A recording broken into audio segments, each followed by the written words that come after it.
systèmes d'intelligence artificielle qui vont notamment pouvoir doubler les comédiens étrangers avec leur voix d'origine prononçant le français. Et le système d'intelligence artificielle sera même capable de reformer le mouvement labial directement dans le film. Donc on pourra générer finalement une copie française du film existant.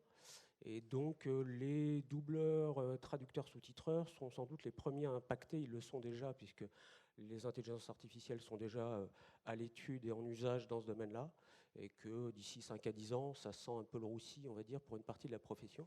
Et là, on est moins dans le génératif, mais plus, on va dire, dans un travail de mécanisation, d'un travail de traduction et d'adaptation. Je rebondis parce que Brut, le média Brut, a publié cette semaine un post sur LinkedIn où justement ils montraient comment ils avaient utilisé cette technologie qui marche déjà très très bien en fait pour doubler un journaliste français dans ces vidéos qui sont publiées partout sur Brut Espagne, donc valable dans tout le monde hispanophone, et Brut UK, avec un labial absolument parfait et sa propre voix qui a été effectivement clonée, traduite, avec une petite indication en bas pour dire qu'il s'agit d'un produit purement généré par l'intelligence artificielle. C'est quand même de la enfin, pour moi, ça reste de l'IA génératif. On génère quelque chose qui n'existe pas, on modifie un visuel et un texte. Mais voilà. Non, ne demandez pas à la juriste de vous expliquer ce qu'est l'intelligence artificielle. Nous avons la chance d'avoir 2 spécialistes. Non, mais moi, j'ajouterai rien, si ce n'est que je pourrais vous dire les questions juridiques qui, évidemment, découlent de l'aspiration des contenus, mais je pense qu'on va y venir, justement. Et du coup, je rebondis aussi sur ce que vous disiez par rapport à la traduction, parce que j'ai lu moi-même hier dans l'excellente newsletter de Gilles Guéras. Alors, générative, excellente newsletter auquel je vous invite à vous... Je n'ai pas de part dans cette newsletter, mais si vous avez le temps de lire des newsletters régulièrement, elle sort une fois par semaine. Elle s'appelle Générative et c'est donc Gilles Guéras qui la publie toutes les semaines et qui est vraiment axée sur tout ce qui va être créatif. Donc, texte, scénario, mais aussi visuel. Il est très branché... C'est un réalisateur, donc il est très branché image. Voilà. Fin de la... C'est super anxiogène, mais très utile.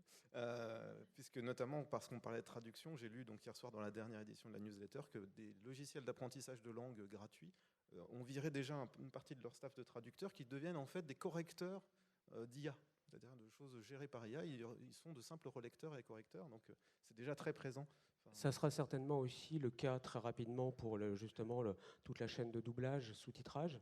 C'est-à-dire que c'est là où les professionnels, notamment les comédiens, ont un rôle à jouer en devenant des superviseurs, parce qu'on aura certainement sur la machine des difficultés à prononcer dans la bonne intonation, de faire la bonne adaptation du ton sur certaines répliques, et c'est là où on aura besoin d'un comédien français pour donner le ton, sachant qu'après il sera à nouveau recloné par la voix du comédien d'origine.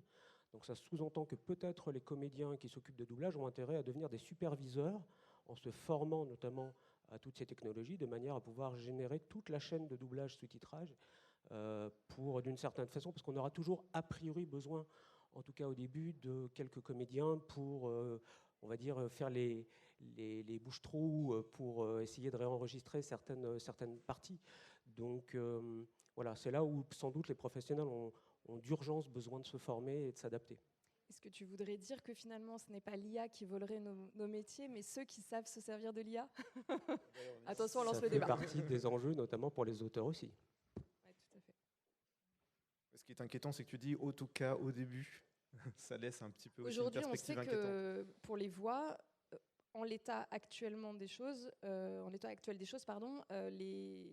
l'IA n'arrive pas à générer des intentions de jeu. C'est-à-dire qu'on peut avoir d'excellentes, en tout cas excellentes dans le sens technique et qualitatif, des voix générées par l'intelligence artificielle sur des vidéos corporate, par exemple, où il n'y a pas tellement d'intention de jeu, où il n'y a pas vraiment de direction d'acteur, et on a quelque chose d'assez monocorde, d'assez corporate, et ça devient très difficile de détecter si la voix a été générée ou non par l'intelligence artificielle. Tout ce qui est pour l'instant direction d'acteur, avec des vraies intentions, elle n'en est pas encore capable. Évidemment, on sait qu'elle le sera. Ça en prend le chemin, et en plus, les intelligences artificielles apprennent des corrections que les humains font sur leur travail. Donc, tout ça est bien sûr en voie d'amélioration. Intelligence machine. Voilà. Ouais.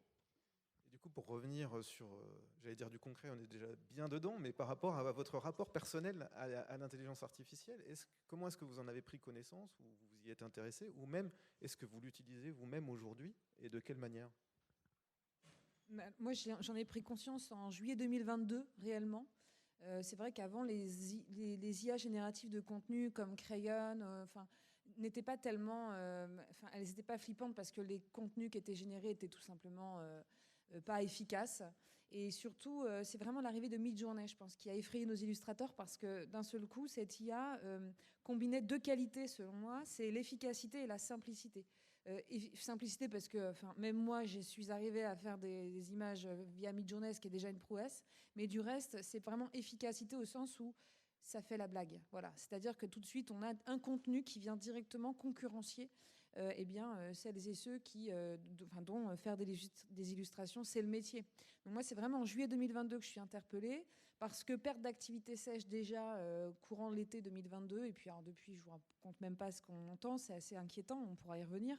Mais à titre personnel, oui, je m'en sers parce que j'ai besoin de savoir aussi comment ça fonctionne. C'est-à-dire ne serait-ce que en promptant, je ne sais pas moi, à la manière de tel artiste ou de mettre des œuvres aussi protégées au titre du droit d'auteur et de voir que finalement Midjourney ou Stable Diffusion sont tout de suite dans la proposition de contenu qui sont clairement des démonstrations, s'il en fallait une, qu'il y a bien une mémorisation et donc une reproduction des œuvres. Et donc justement, toutes ces questions juridiques, elles découlent seulement si on l'utilise, sinon on est ignorant, quoi.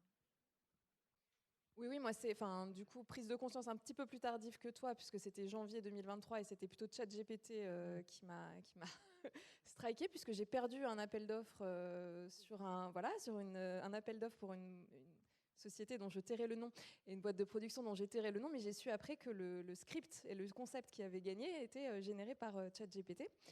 Et c'est vrai que j'ai eu des débats enflammés, j'imagine comme vous tous à table, entre les pros, les contre. Moi, j'étais plutôt très contre, en me disant mais non, mais moi j'ai une patte, j'ai une écriture, jamais une machine pourra la copier, etc., etc. Et puis bon, comme tu le dis très bien, à un moment, si on veut en parler, il faut quand même mettre le nez dedans pour savoir de quoi on parle.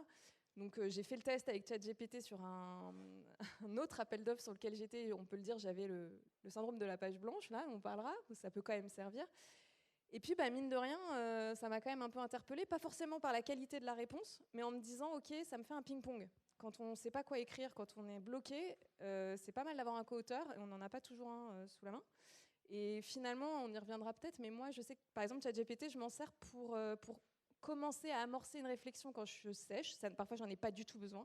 Parfois, j'en ai besoin. Et une fois qu'il me donne des idées, mon petit tuyau, c'est d'aller à l'opposé de ce qu'il me propose. C'est-à-dire que s'il m'a dit ça pourrait être un bon scénario, je me dis donc ça n'est pas un bon, ou alors il existe déjà, puisqu'il est inspiré de trucs qui existent déjà, donc par définition, je suis en train de plagier quelqu'un ou plusieurs personnes involontairement. Par contre, il met l'accent et il souligne quelque chose qui n'est pas forcément inintéressant, et en prenant le contre-pied de ça, je vais peut-être vers quelque chose de nouveau, et ça, c'est du brainstorm.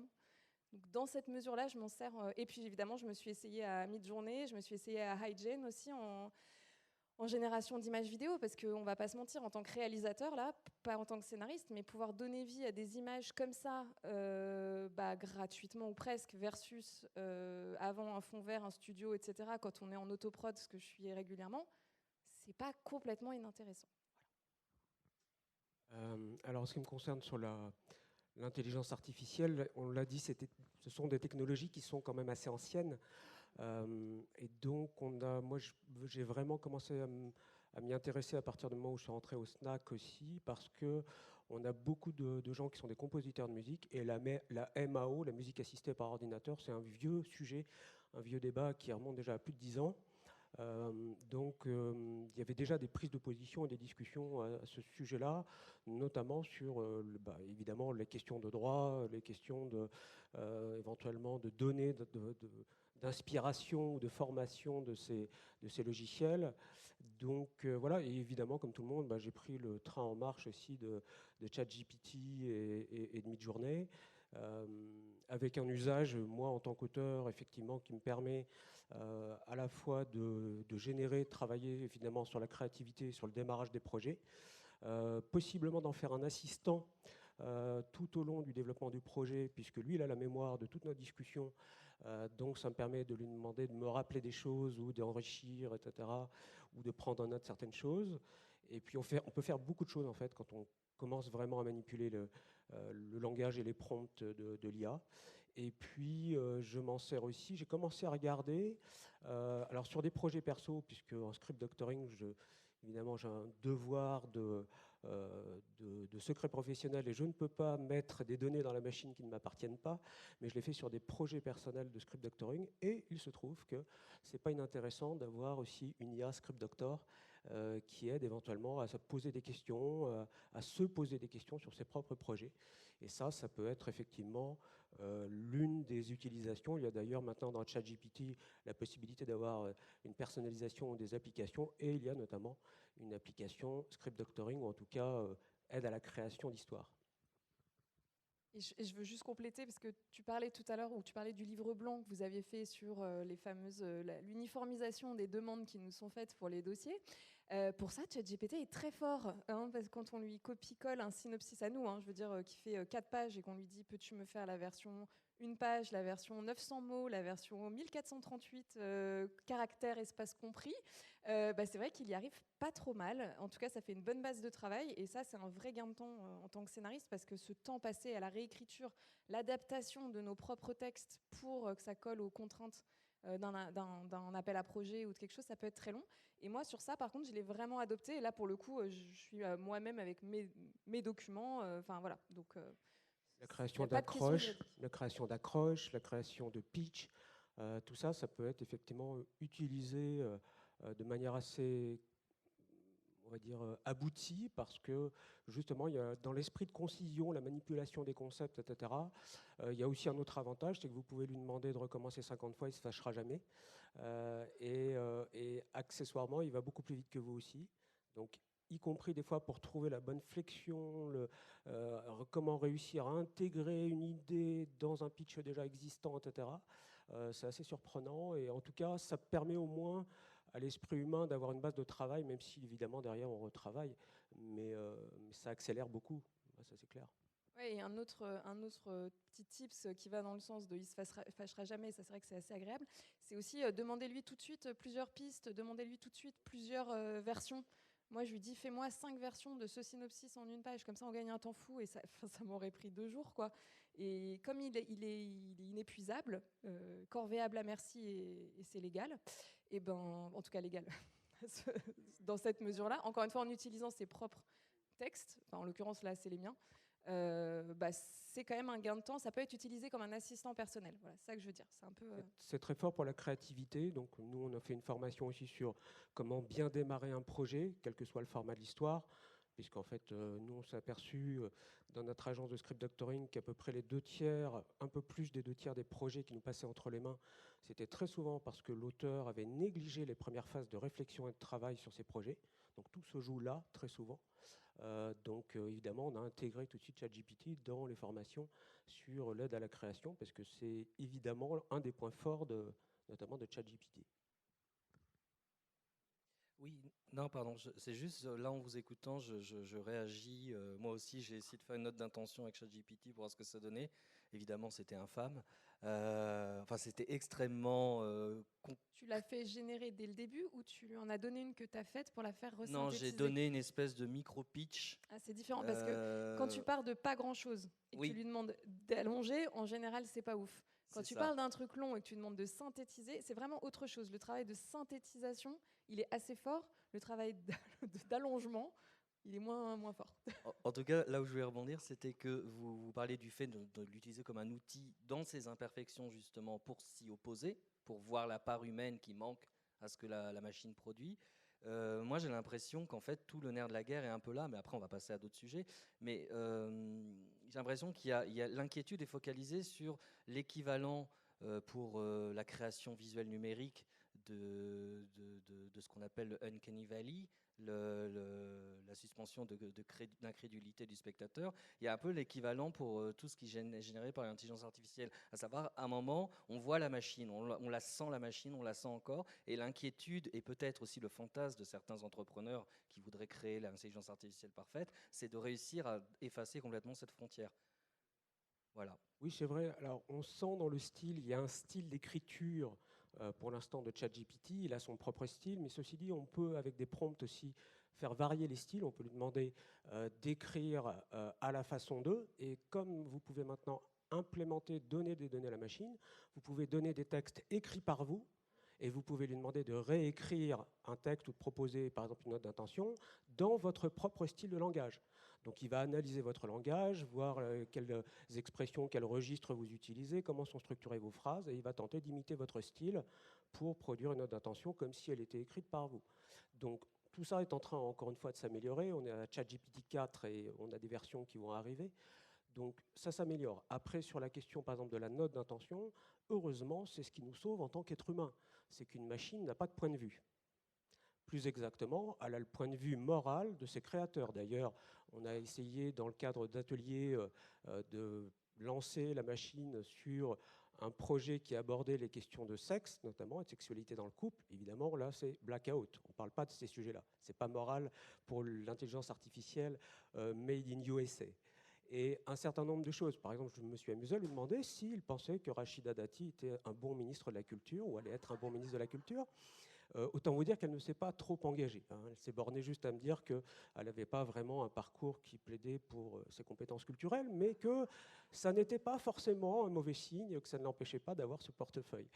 Donc, évidemment, la question de la moralité, la question du point de vue, une intelligence artificielle, c'est une machine qui est basée notamment sur la prédictibilité. C'est-à-dire, ce sont des machines qui se vont entraîner avec des données, qui remâchent ces données et qui, à partir de prompts, génèrent des textes avec, d'une certaine façon, la logique presque de prédiction de ce qui devrait arriver après tel mot, quoi. Et donc, dans la mesure où il n'y a pas de point de vue, dans la mesure où effectivement c'est à l'auteur que revient le point de vue, pour écrire une note d'intention, il y a des prompts, il y a une certaine façon de s'y prendre pour la générer, ou en tout cas pour générer une base assez solide. Mais ce qui nous sauve, c'est qu'encore une fois, même si on a des histoires qui peuvent être calquées sur des modèles bien connus de dramaturgie, après tout on travaille tous avec une douzaine de types d'intrigues qui sont toujours les mêmes, la machine peut le faire aussi, mais pour autant, le point de vue, un point de vue singulier d'un auteur, y compris allant à contre-courant possiblement de ce qu'on pourrait inculquer à la machine, la machine n'est pas capable de le faire. C'est ce qui nous sauve en tant qu'auteur. C'est qu'encore une fois, il faut un auteur qui sache ce qu'il a envie de raconter tout en racontant une histoire. Et ça, la machine, bon, elle va nous donner vaguement une espèce de morale toute faite à quelque chose, mais pour autant, les choses véritablement abouties, ça, c'est pas de l'ordre de la machine encore. Oui, ce que tu veux dire, c'est que c'est pas encore un créateur en lui-même, c'est plus un assistant, comme tu le disais. Mais là, pour l'instant, on est quand même plutôt très positif. Moi, j'ai annoncé une table ronde anxiogène, donc j'aimerais qu'on rentre dans le, dans le dur. Parce que, effectivement, je vous écoute, je me dis, ah ouais, c'est vrai, effectivement, on voit que ça peut être positif, ça peut aider, etc. Mais il y a quand même un paradoxe derrière tout ça, c'est qu'on nourrit la bête en même temps. C'est-à-dire, en la nourrissant de notre créativité, on lui permet de s'améliorer. Donc, est-ce que finalement on peut voir, question très ouverte, l'arrivée de l'intelligence artificielle comme une avancée réelle ou comme une menace, ou les deux? Je me tourne plus vers Stéphanie là pour le côté. Oui, alors là pour le coup c'est vrai qu'on la nourrit et en plus ce qu'il en ressort n'est pas garanti d'être protégé au titre du droit de la propriété intellectuelle. Ça c'est quand même important de bien le rappeler. Tu peux le protéger si tu es sur certaines versions de ChatGPT. Alors, oui, mais tu peux le protéger parce que ChatGPT, dans ses conditions générales, a dit que c'était possiblement protégé. Ça n'a aucune valeur juridique en France, puisque en France, pour être protégée, une œuvre, elle doit être le prolongement de la personne de l'auteur. C'est le résultat de choix qui ont été délibérés. Et le problème avec ChatGPT, c'est qu'on choisit un prompt, mais de ce prompt, on ne peut pas considérer que ce qui va en découler, c'est réellement en lien direct avec notre esprit à nous. C'est-à-dire qu'il y a une partie de hasard qui est tellement grande que, en réalité, ce qu'il en résulte ne peut pas être protégé au titre du droit de la propriété intellectuelle. Alors, il y a évidemment beaucoup de nuances à apporter à ce que je viens de dire, mais concrètement, les premières décisions qui tombent en ce moment, globalement, elles sont plutôt pour le refus de protéger au titre du droit de la propriété intellectuelle ce qui est généré par l'IA. La question maintenant, c'est quand une œuvre est assistée par l'IA. Là, vous voyez, on rentre tout de suite dans quelque chose d'un peu plus poreux. Pour éclaircir, juste pour avoir la base, On ne peut pas donc comparer ces outils d'intelligence artificielle à des outils, par exemple, comme un logiciel de montage ou Photoshop, qui sont des outils à proprement parler, là où on peut reconnaître le travail d'un auteur, comme tu dis, qui découle d'une personne ou de plusieurs personnes, alors qu'il y a une ambiguïté juridique sur laquelle on va pouvoir revenir tout à l'heure, par rapport à ces outils-là qui ne sont pas encore complètement régulés, justement. La part Et par rapport à leur technique, nature aussi, oui. d'être issus de sociétés privées. On va prendre un exemple pour répondre à ta question, ce sont les photographes. Les photographes aujourd'hui galèrent réellement pour faire protéger leurs œuvres de l'esprit au titre du droit de la propriété intellectuelle, parce que souvent ce qu'on leur dit, c'est que finalement, ils ont juste fait un clic et que tout ce qu'ils sont en train de faire, c'est peut-être des photos, mais c'est juste le résultat d'un savoir-faire purement technique. Ce qui fait qu'il n'y a pas de place pour le droit de la propriété intellectuelle, puisqu'il n'y a pas de savoir-faire, je dirais, de choix délibéré. Il n'y a rien qui permet de marquer un lien de filiation entre la photographie et l'auteur. Vraiment, il y a un vrai souci chez les photographes en ce moment à cause de ces problématiques techniques. Si je fais un pas de côté et que je regarde dans l'intelligence artificielle, au fond, quand on demande à un traducteur de prendre la version DeepL et de la corriger, ou quand on demande par exemple à un scénariste de prendre la version de ChatGPT et d'essayer d'en faire quelque chose d'à peu près acceptable, eh bien, la question va être de savoir maintenant si cet apport de l'humain sera suffisamment convaincant pour un juge pour dire, alors dans ce cas, oui, l'ensemble peut être protégé au titre du droit de la propriété intellectuelle. Mais moi, honnêtement, en tant que juriste, je trouve qu'on est plutôt dans un mouvement qui tend à de moins en moins reconnaître la propriété intellectuelle aux créations. Il y a eu une époque, c'était open bar, tout était protégé au titre du droit d'auteur, enfin, on ne se posait même pas de questions, il y avait comme une forme de présomption un petit peu acceptée par toutes et tous. Et aujourd'hui, on est dans un mouvement inverse, où on considère que ce sont des champs qui doivent être extrêmement protégés et réservés à la création, pour le coup, humaine. Donc attention, utiliser l'IA, c'est aussi prendre le risque que ce qu'il en découle ne soit pas protégé au titre du droit d'auteur. Et le droit d'auteur, c'est l'édifice de vos métiers de la création, c'est ce qui vous protège pour toute votre vie, pour 70 ans post-mortem. On ne va pas parler non plus de choses qui... Mais il y a ça aussi qui est en jeu. Voilà. Et puis d'autres conséquences qu'on pourra venir... Oui, alors il y a d'autres problèmes aussi, plus généralement, pour rebondir, c'est que, alors, tu parlais tout à l'heure des photographes, je vous rappelle que vous avez un macaque qui a appuyé qui avait volé l'appareil photo comme ça d'un photographe et il est devenu le propriétaire de la photo. Hein. Donc vous pouvez aller voir les photos elles sont sur Wikipédia, puisqu'un macaque, bien sûr, ne peut pas revendiquer, n'est pas humain, donc toutes les photos sont en libre accès sur Wikipédia. Vous avez un macaque qui a fait un selfie avec l'appareil photo du photographe et le photographe a attaqué, mais c'est pas lui qui avait appuyé sur le déclencheur, c'était le singe. Et on a un peu effectivement avec ce même problème effectivement avec l'IA. L'une des problématiques qu'on a en général dès aujourd'hui, c'est que tout le monde veut bouffer dans la gamelle des scénaristes. Les comédiens sur les plateaux écrivent les dialogues et prennent des droits au passage. Les producteurs veulent devenir co-auteurs des projets qu'ils signent, etc., etc. Donc, évidemment, à partir du moment où on a une IA, et toi, tu l'as vécu directement, qui est utilisée possiblement par un coproducteur qui amène quelque chose d'assez substantiel, qu'il dise ou pas qu'il est utilisé d'ailleurs, l'intelligence artificielle à la base, ça pose problème parce qu'évidemment, il va de fait vouloir être beaucoup plus co-auteur et donc manger dans la gamelle des scénaristes. Donc ça pose aussi un problème directement concret. Il y a plein d'autres problématiques évidemment qui concernent les auteurs. D'une part, le fait qu'effectivement, ils aient le droit en opt-out de refuser que leurs œuvres servent aux données d'entraînement des IA. Donc ça, c'est un premier combat à mener, c'est-à-dire que vous puissiez décider, grâce peut-être simplement en le déclarant à votre société d'auteur, que vous acceptez ou non que tout ce que vous créez puisse servir aux IA. La deuxième chose, c'est que vous soyez rémunéré pour l'usage éventuellement de vos œuvres si elles servent notamment à l'IA. Alors, sous quel format, c'est la grande question. Et puis, il y a la question de la transparence.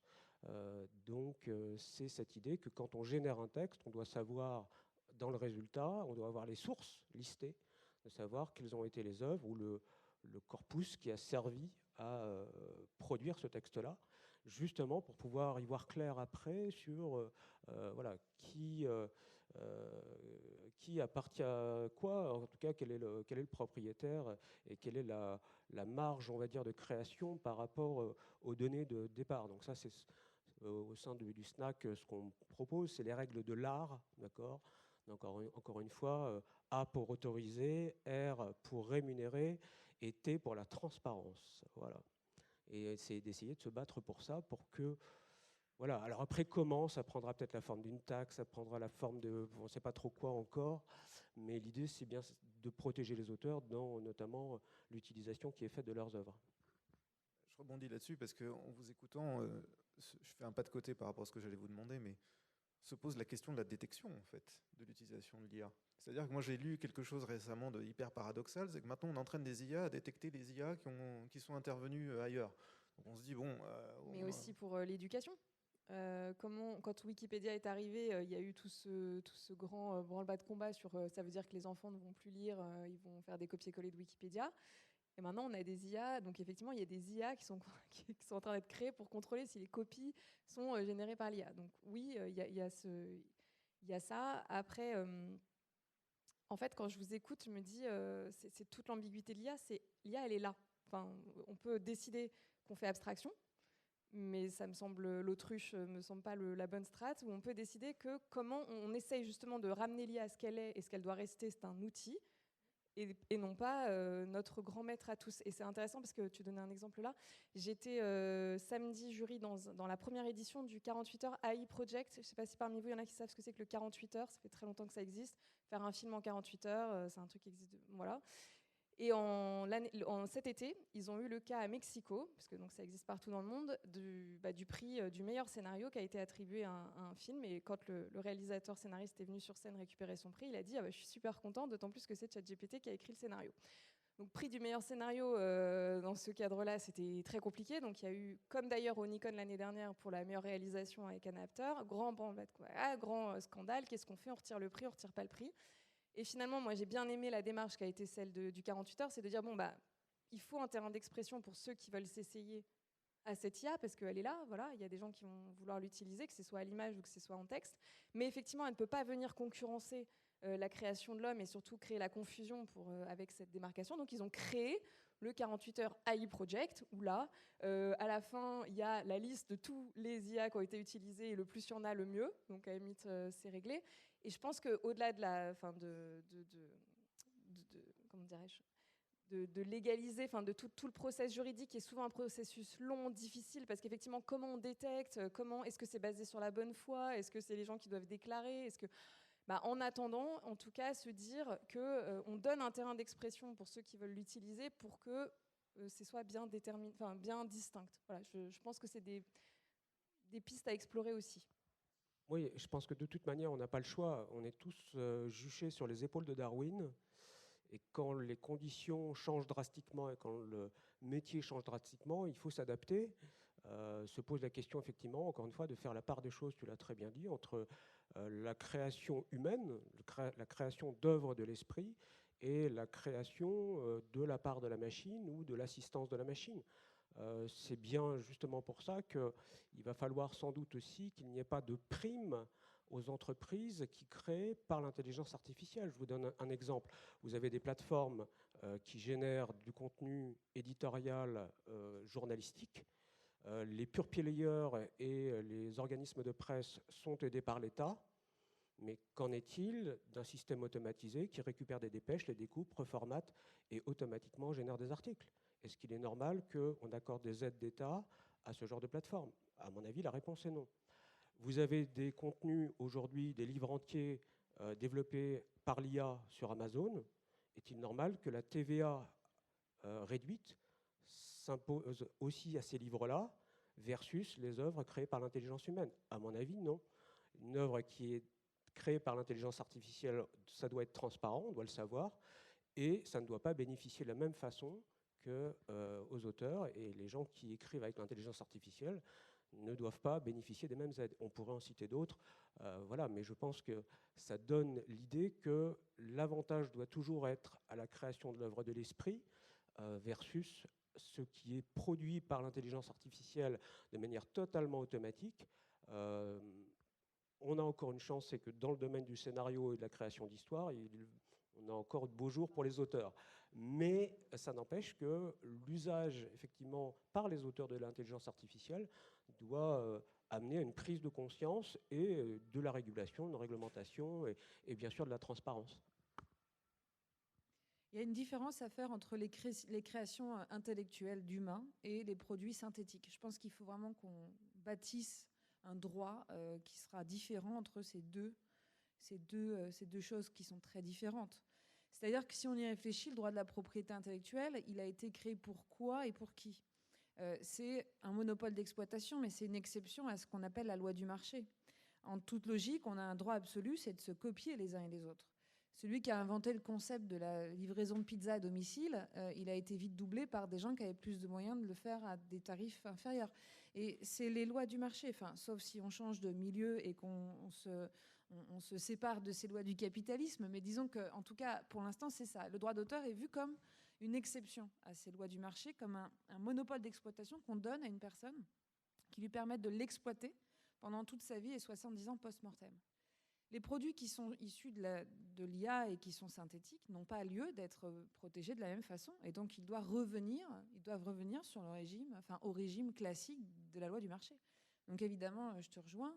Nous, on a écrit un article avec Frédéric Maupomé, qui est scénariste de bande dessinée, il y a plusieurs mois, sur justement toutes les conséquences sociales et fiscales qui pouvaient découler et qui devaient concerner ces produits synthétiques. Tu as visé la TVA, et c'est extrêmement juste, à mon sens. Une TVA 5,5 pour un livre généré par IA n'a pas de sens.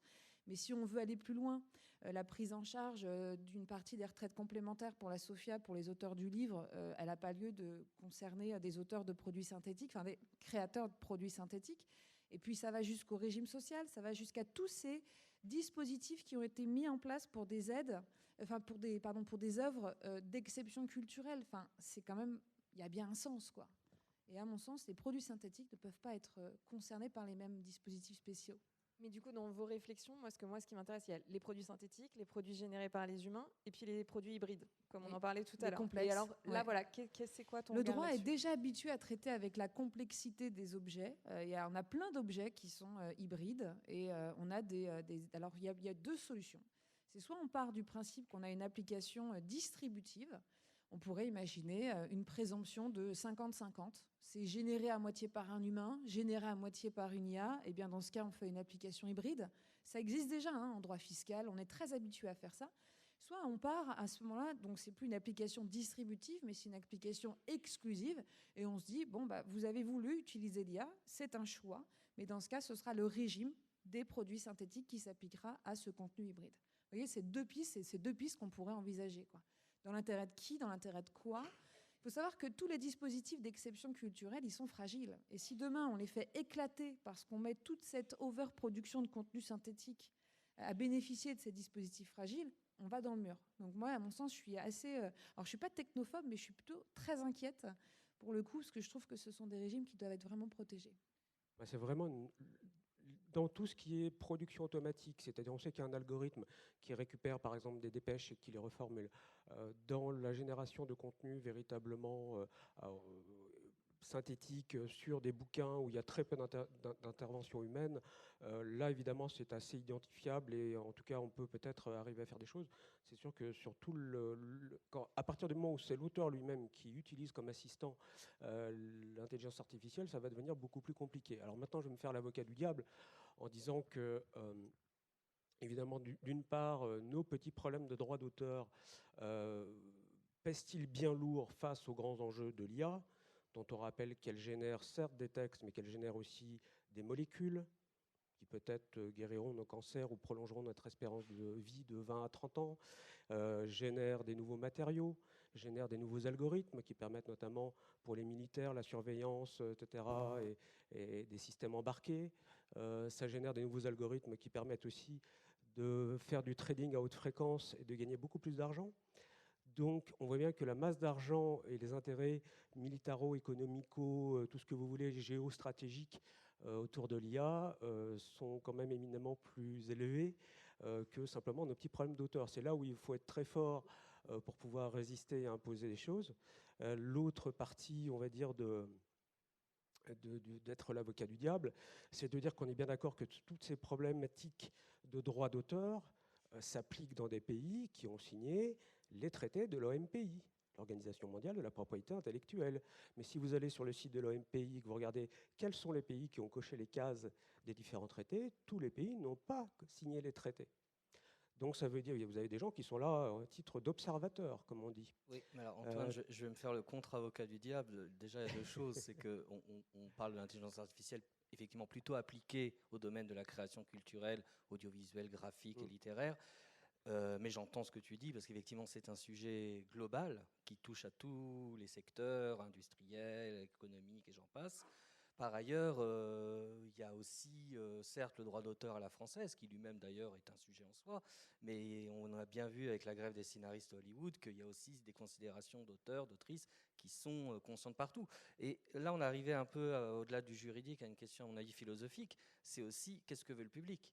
Parce que le public, même lui, qui peut être formaté à force d'être marketé, etc., à outrance, va aussi avoir besoin d'une création, d'un produit qui n'est pas un produit ordinaire, d'où l'exception, parce que c'est aussi un produit qui vient de l'humain. C'est un produit qui a justement une nature particulière. Et ça, le public finit par leur demander. On le voit, on pourrait l'interpréter comme ça, j'extrapole un peu, mais on le voit avec les derniers films Marvel qui font des bides, relativement des bides. Les films Marvel sont des formatage extrêmement identifiable que ChatGPT et les autres logiciels pourraient très facilement écrire. On voit bien que maintenant le public se lasse un peu et qu'on a eu des succès un peu originaux comme Oppenheimer qui ont montré aussi qu'il y avait toujours un renouvellement de l'appétence du public qui est peut-être la frontière justement de la chose. Mais en fait, ce que tu dis, ça rejoint ce que j'ai dit tout à l'heure en me disant ChatGPT, en tout cas si on parle de lui, ça provoque par nature une uniformisation des contenus, puisque étant entraîné sur des bases, on arrive toujours au même scénario. Donc quand je disais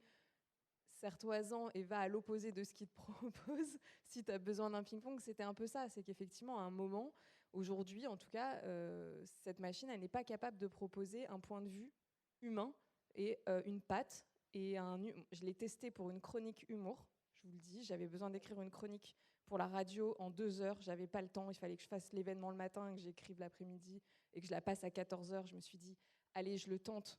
Donc la veille, je lui ai dit, voilà, tu es chroniqueur radio, tu as beaucoup d'humour, voici 2 chroniques à toi que tu as écrites, c'était les miennes, en me disant, est-ce qu'il va réussir à copier ma patte ou pas ? Ce qui m'a sorti, c'était tellement à chier que du coup, je l'ai utilisé, j'ai fait ma vanne pourrie, et après j'ai dit, je vous rassure, c'est pas de moi, c'est ChatGPT, et ça a marché. Donc voilà.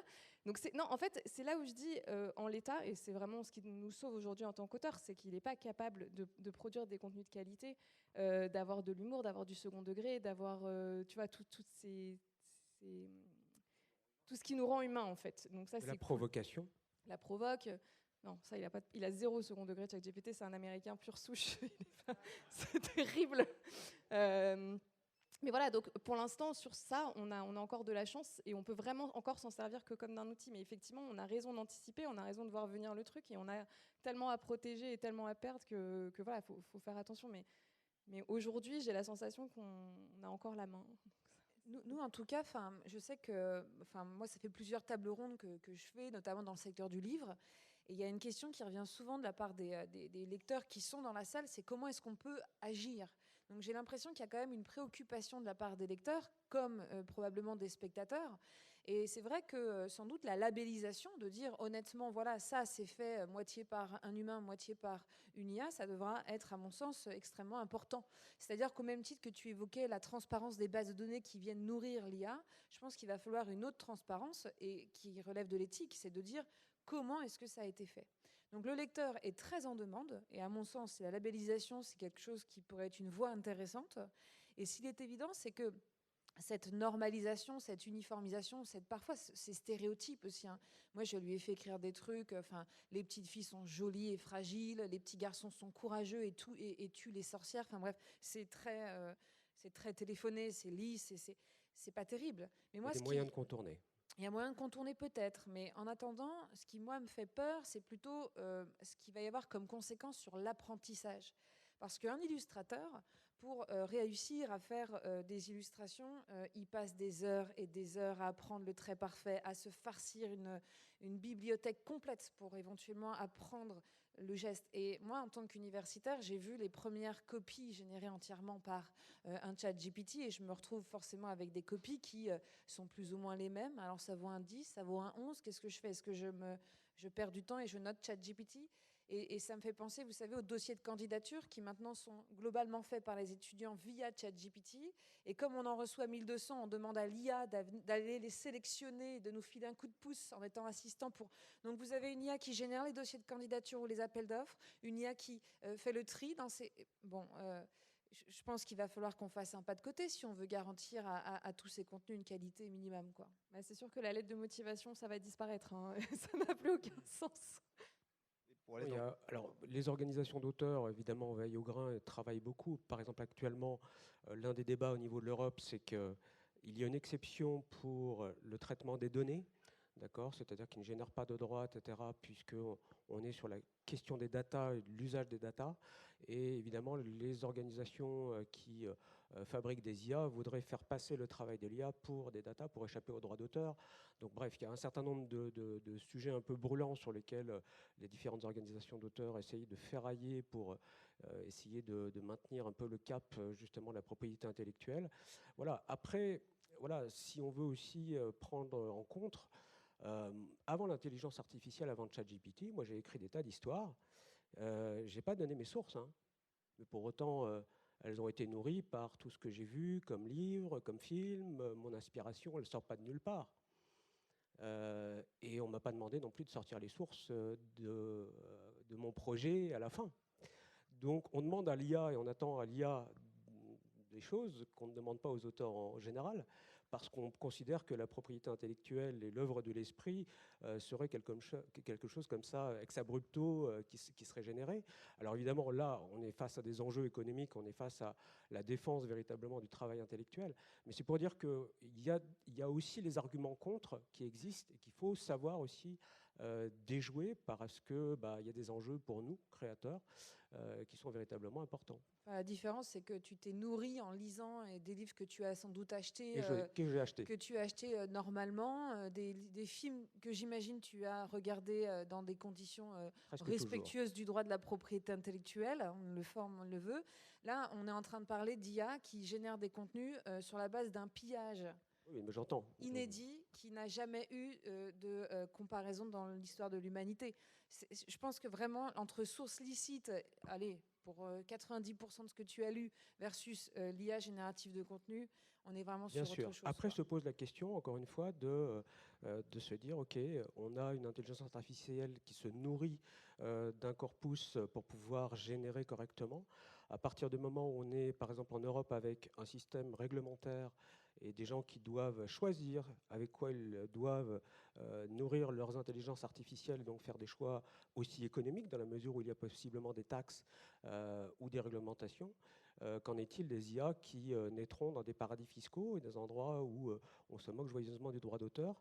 Ça veut donc dire Il n'y a, qu'on pas va créer besoin il y a pas besoin d'IA pour les paradis fiscaux, hein, ça marche Non, très bien c'est juste sans, pour hein. dire qu'il pourra y avoir peut-être des IA qui seront peut-être mieux entraînées à des endroits que d'autres.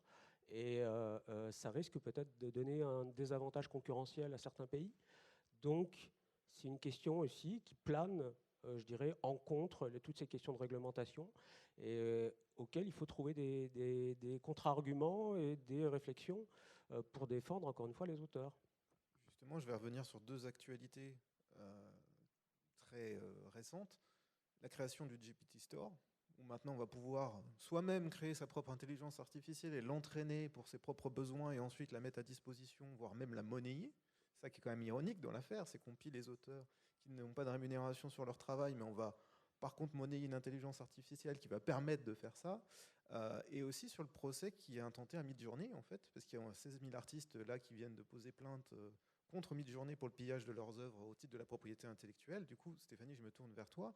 Par rapport à cette question de droit d'auteur, comment est-ce qu'on, tu disais déjà comment est-ce qu'on peut agir, mais est-ce que ces jurisprudences éventuelles vont peser dans la balance et qu'est-ce qu'elles peuvent générer, justement, sans mauvais jeu de mots, avec l'intelligence artificielle pour l'avenir? Là, pour le coup, ça voudrait presque le coup de revoir le titre, parce que ce serait entre flou artistique et flou juridique. Parce qu'il y a vraiment un flou juridique. On a mis à venir parce qu'on est optimiste. Oui, mais moi aussi, je suis optimiste, donc j'aime bien le mot avenir, mais je voudrais dire d'avance que je ne vais pas vous faire une démonstration très claire, parce qu'il y a beaucoup de flou autour du droit. Concrètement, on va dire que la majorité des bases de données qui permettent aujourd'hui à Midjourney ou Stable Diffusion de faire des générations de produits synthétiques, elles ont vraiment été nourries à fond à partir de 2010, 2011, 2012 et beaucoup en 2013-2014, donc bien avant qu'on mette en place un cadre au niveau de l'Union européenne. C'est important de le dire parce que ça veut dire qu'à ce moment-là, il n'y avait aucun droit qui existait, on ne savait pas vraiment de quoi on parle, etc., etc. Alors, vous savez, je ne vais pas vous faire un cours de droit d'auteur, rassurez-vous, restez. Mais en gros, le droit d'auteur, c'est quoi? C'est simplement de vous dire, vous n'avez pas le droit de reproduire et de représenter mes œuvres sans mon autorisation. Alors, la première question qui se pose, c'est est-ce que quand une IA vient aspirer un contenu pour s'entraîner et générer des contenus, est-ce que déjà elle est dans un acte de reproduction et de représentation des œuvres? Ça, cette question, elle divise déjà la doctrine universitaire. On n'est pas tous d'accord. Par exemple, les Japonais, ils sont convaincus qu'il n'y a même pas de reproduction d'œuvres. C'est-à-dire qu'il y a éventuellement une mémorisation, mais tellement courte, voilà, que pour eux, ça n'implique pas le droit de la propriété intellectuelle. Donc pour eux, c'est limite circuler, il n'y a rien à voir, on n'a même pas à vous demander l'autorisation. Vous n'êtes pas concerné avec votre droit d'auteur. Ça, c'est assez fort quand même. Alors, en France, on est globalement quand même assez convaincu qu'il y a au minimum une mémorisation des contenus qui implique une reproduction des contenus. Alors, ça nous amène après à une exception. Vous savez, il y a des exceptions au droit d'auteur. Vous avez le droit de copier de façon privée un contenu. Il y a l'exception pédagogique. Moi, en cours, je peux passer des films parce que j'apprends à mes étudiants. Et puis, il y a l'exception, par exemple, data mining, qui a été mise en place en 2019 dans le cadre d'une directive européenne. Et l'exception data mining permet aux développeurs de venir fouiller des données, faire des analyses sur des textes et des données. Alors la question maintenant, c'est est-ce que quand on absorbe tous ces contenus, on est vraiment dans le cadre de cette exception? Parce qu'une exception au droit d'auteur, elle doit quand même permettre à ceux qui sont titulaires des droits de continuer d'en vivre, et elle ne peut pas venir créer un préjudice qui serait si colossal, qui viendrait anéantir quasiment tous les métiers de la création. Moi, quand je vois des IA génératives de contenu qui sont capables de générer des illustrations pour 20 € par mois, alors qu'il faudrait plusieurs semaines de travail pour un auteur pour faire globalement le même contenu, je pense qu'il y a une concurrence qui est tellement colossale, abyssale, que, à mon sens, on est vraiment dans un cadre juridique qui doit être réinterrogé. C'est-à-dire que l'exception, oui, mais là, à mon sens, tu parlais du traité de l'OMPI, il y a la Convention de Berne qui dit qu'il faut que ça passe ce qu'on appelle un triple test. Je ne rentre pas dans le détail, mais en gros, une exception, elle doit quand même réserver, protéger encore la propriété intellectuelle. Là, elle est tellement, l'exception data mining, contournée par les développeurs de l'IA, qu'à mon sens, elle vient anéantir finalement l'esprit même vous voyez, de la protection au titre du droit de la propriété intellectuelle. Donc le cadre, pour l'instant, il faut qu'on demande au juge parce qu'il en pense, et il n'a pas encore donné de réponse. Ça ne va pas tarder, mais il faut être patient. Parce que là, les premières actions, elles vont donner lieu à des jurisprudences, sans doute 2024-2025. Et pendant ce temps-là, on a tous les développeurs d'IA qui continuent d'aspirer massivement tous les contenus qui sont sur l'IA. Donc il y a le fameux opt-out qui ne marche pas, mais qui est là, a priori, pour dire aux auteurs, si vous refusez catégoriquement qu'on vienne aspirer vos contenus, il faut le dire, il faut opt-out. Donc il faut manifester une volonté Alors ça se fait par exemple sur vos blogs perso, vous pouvez mettre dans les conditions générales que vous refusez catégoriquement que l'ensemble des contenus qui sont diffusés soient aspirés par un modèle d'IA. Est-ce qu'après c'est respecté? Ça, c'est une autre question. C'est impossible à savoir, et quand les bases de données font je dirais, le jeu de la transparence. Nous, on s'est amusé avec Frédéric Maupomy, on a regardé ses illustrations de bande dessinée dans la base de données Lion, et on a retrouvé 40 fois son illustration. C'est les lecteurs qui mettent ça sur leur blog en disant « on a trouvé génial cette bande dessinée ». C'est un libraire qui a un coup de cœur pour la BD de Maupomy, et donc qui en fait une photo et qui la met sur son blog. C'est tout ça, en fait. Donc, ça veut dire que vous faites l'effort de faire une veille, vous faites opt-out partout, sauf que si vous avez un spectateur, un lecteur, un libraire qui ne fait pas ce travail, ça anéantit tous vos efforts.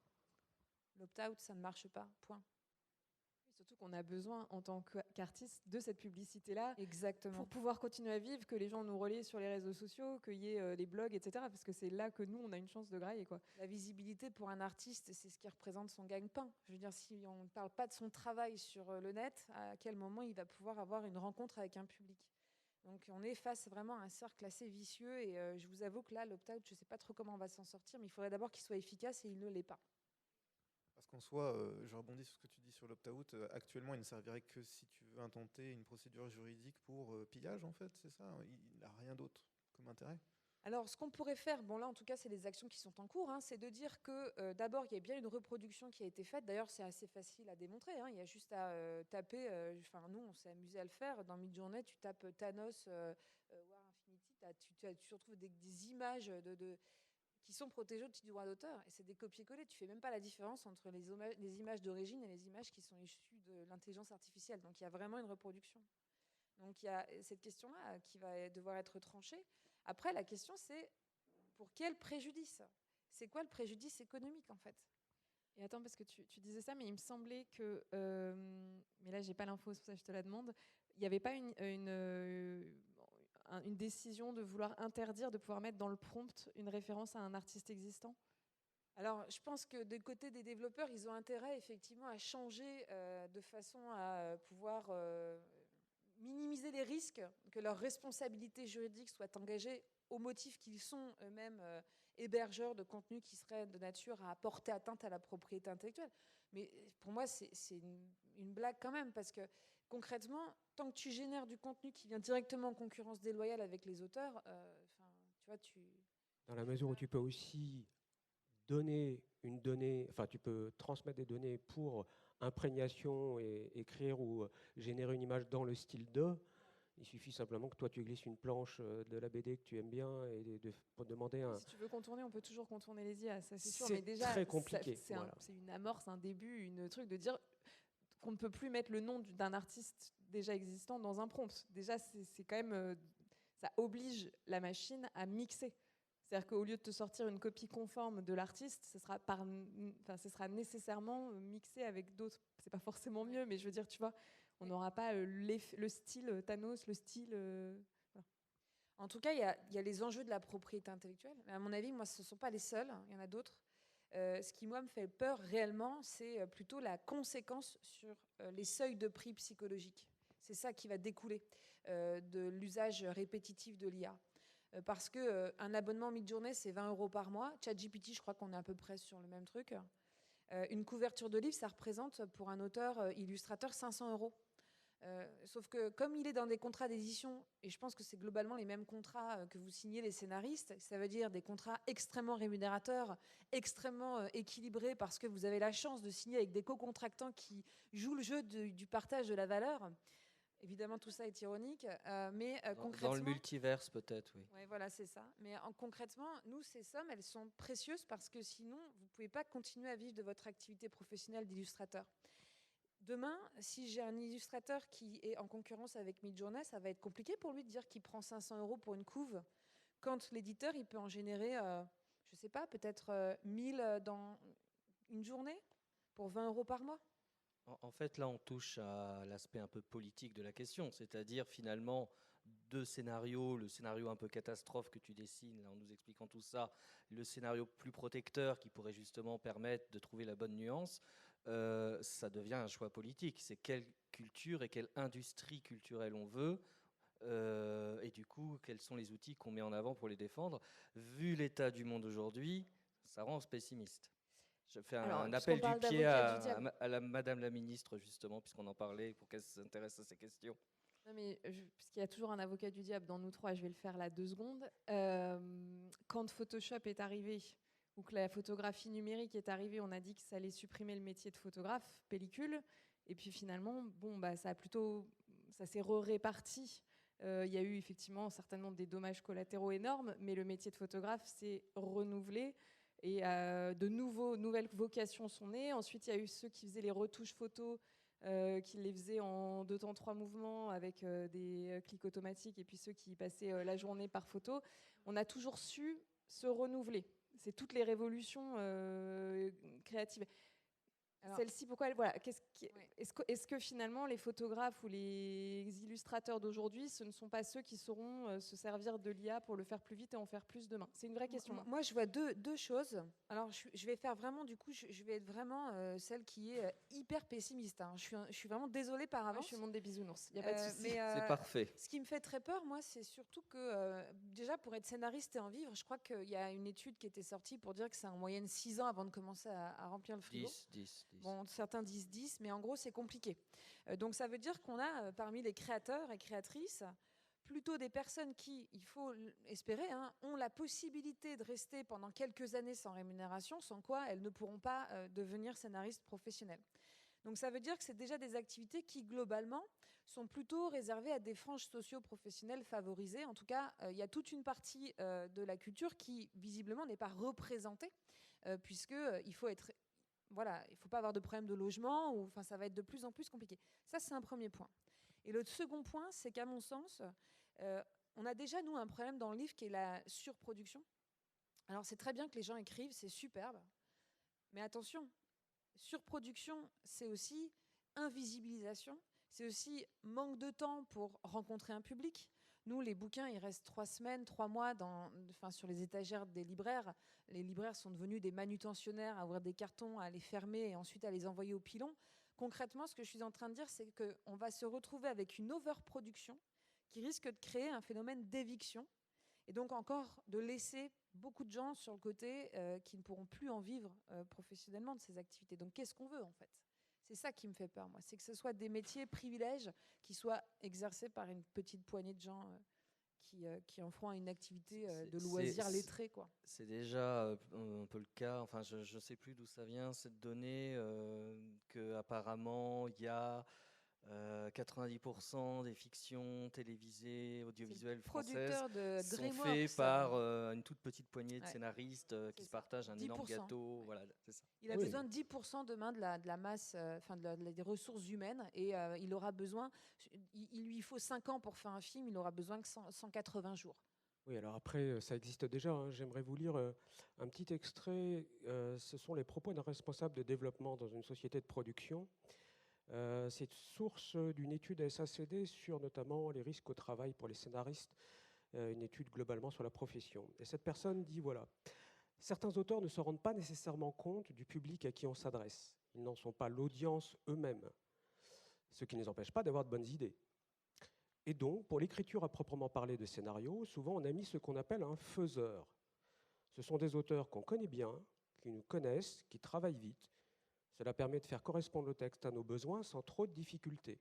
Autrement dit, vous contractualisez avec un producteur, vous avez une bonne idée, on vous l'achète, on vous met un coup de pied au cul, et après on met un autre auteur pour finir le travail et l'adapter sans qu'il se pose trop de questions, sans qu'il soit trop retors, sans qu'il soit trop difficile à la tâche.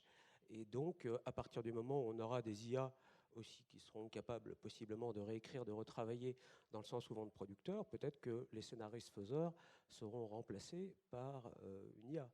Donc on voit bien que déjà aujourd'hui, on a tendance, pour une partie de la réécriture, pour tout ce qui n'appartient pas à la création elle-même, c'est-à-dire la part d'originalité qui appartient à l'auteur, à essayer de trouver des gratte-papier qui réécrivent facilement et qui remplacent les auteurs et qui connaissent finalement mieux aussi les contraintes économiques des chaînes notamment, puisque là en l'occurrence il s'agit plutôt des chaînes.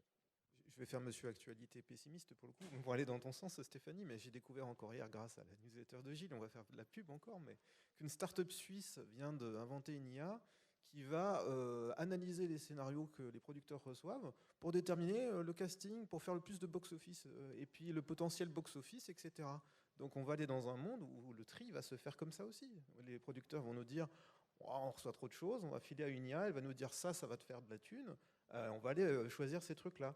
Donc ça c'est dangereux aussi. Ça, sur les dossiers de candidature, c'est déjà le cas. Dans les entreprises en RH, les CV sont maintenant triés par des IA qui déterminent s'il y a le bon parcours en amont, parce qu'ils en reçoivent trop, ils n'ont pas le temps. C'est exactement ce que tu disais tout à l'heure. Donc ça fait un pré-tri. Ça ne fait pas le tri final, mais voilà. Le risque, c'est que ça devienne le tri final, c'est ça en fait. Et ça va... Alors moi j'ai fait l'expérience de donner Et les gens des RH ne veulent pas perdre leur boulot non plus. j'ai fait l'expérience de donner deux, trois projets à ChatGPT pour lui dire, voilà, qu'est-ce qu'il faudrait pour en faire un succès populaire? Et donc, qu'est-ce qu'il faut faire pour que ça soit plus universel? Qu'est-ce qu'il faut faire pour que... L'IA ne se pose pas de questions, elle vous fait des suggestions. Donc, qu'est-ce qui marche bien en général avec le public? Quelle trame émotionnelle serait intéressante d'injecter éventuellement dans l'histoire? Donc ça, c'est aussi une autre problématique, c'est qu'effectivement, à partir d'images, on peut demander aussi, à partir de projets de base, on peut demander effectivement ce que prétendument une IA pourrait suggérer en fonction des résultats de l'analyse des meilleurs films au box-office, d'infléchir, on va dire, le projet initial vers quelque chose de plus commercial. C'est là que l'éveil des consciences et du public est important, parce qu'au final, c'est ce qu'on disait tout à l'heure, c'est quelle est la demande. Finalement, à un moment donné, c'est le public qui parle, c'est les audiences. Donc si tu fais ça, là, le truc du 48 heures AI samedi, donc tout le monde a assumé avoir écrit son scénario avec ChatGPT, pour le coup, c'était le deal. Mais il y avait, dans le 48 heures, il y a toujours 3 éléments imposés. Hein. Et donc il y avait un objet, c'était un vieux livre, il y avait un personnage, c'était Elon Musk. Et il y avait une phrase qui disait est-ce que c'était vraiment mieux avant? C'est juste lunaire. On a sur les films en compétition, mais c'était tous la même histoire, quoi. Le vieux livre, il apparaissait toujours de la même façon.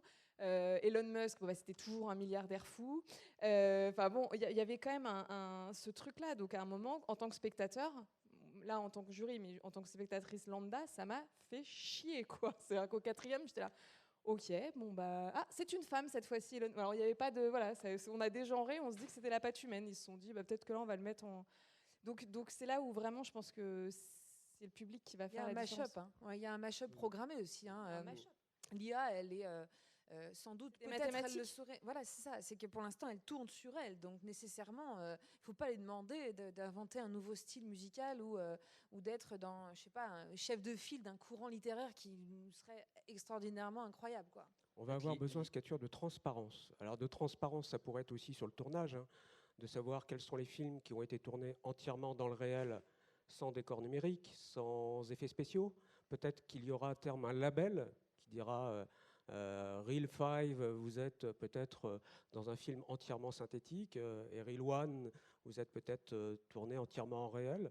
Et de la même façon que pour le scénario, on aura peut-être besoin d'un label pour dire finalement écrit 100% par un humain ou écrit à 90% par une intelligence artificielle, sachant que dans un premier temps, ça concerne surtout tout le cinéma commercial, grand spectacle, ce qui pour moi n'est pas du tout péjoratif hein, dans ma géographie, mais c'est pour moi les films plutôt à l'ouest, hein, c'est du côté du couchant, du grand spectacle bien visuel avec des beaux ciels voilà, bien rougeoyants, et puis les auteurs à l'est qui, eux, prétendent éclairer le monde le matin et le réveiller avec leurs idées lumineuses, voilà, sont encore un petit peu préservés pour l'instant, mais pour autant, c'est vrai que je pense qu'il y aura certainement aussi une part d'éducation du public et d'information, de transparence qu'on doit au public. Oui, j'en parlais avec ma compagne hier soir et elle m'a dit quelque chose de très intéressant, c'est que on va peut-être arriver dans un monde où aujourd'hui on dit sur les affiches ceci a été photoshopé, est-ce qu'on va pas arriver dans un monde où on aura ceci a été créé par un humain, quoi. Et c'est ça qui est un peu vertigineux pour moi aujourd'hui.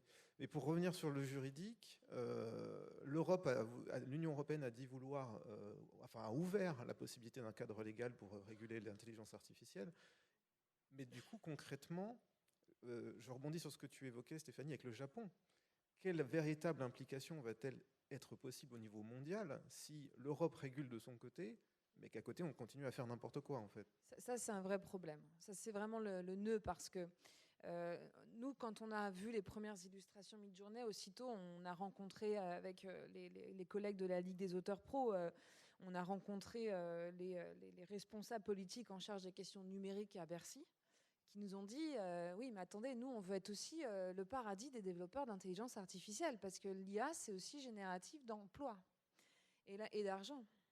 Et qu'il ne s'agirait pas que tout parte du côté des États-Unis ou du côté du Japon. Alors ça, c'est une première donnée, effectivement. C'est qu'il faut avoir une législation qui ne soit pas trop obstacle. Mais vous voyez, on a aussi les mêmes questions en droit du travail. Hein. Moi, je suis spécialiste de droit du travail par ailleurs. Quand on me dit le droit du travail, le code du travail ne peut pas être trop gros, sinon ça empêche la compétitivité des entreprises, bah ouais. Bah oui, mais il y a des modèles économiques qui sont tellement pourris socialement qu'il faut aussi empêcher qu'ils se développent. Donc, vous voyez, c'est une question de politique culturelle pour le coup. Et en ce qui concerne la position de l'Europe, c'est qu'il y a bien l'IA Act qui est en cours. Alors, il a été arrêté. On attend quand même encore la version rédigée, publiée, parce qu'il semblerait qu'elle ne fasse toujours pas complètement l'unanimité. Donc on voit bien qu'il y a aussi des tenants et des aboutissants, ça nous échappe complètement. Et c'est comme tu l'as dit, c'est l'IA en règle générale, donc militaire, médicale, dans le domaine agricole, et donc parmi celles-ci, l'IA générative de contenu. Mais concrètement, ça va être trop de propriété intellectuelle versus un empêchement aux développeurs d'IA de se bâtir des structures en Europe.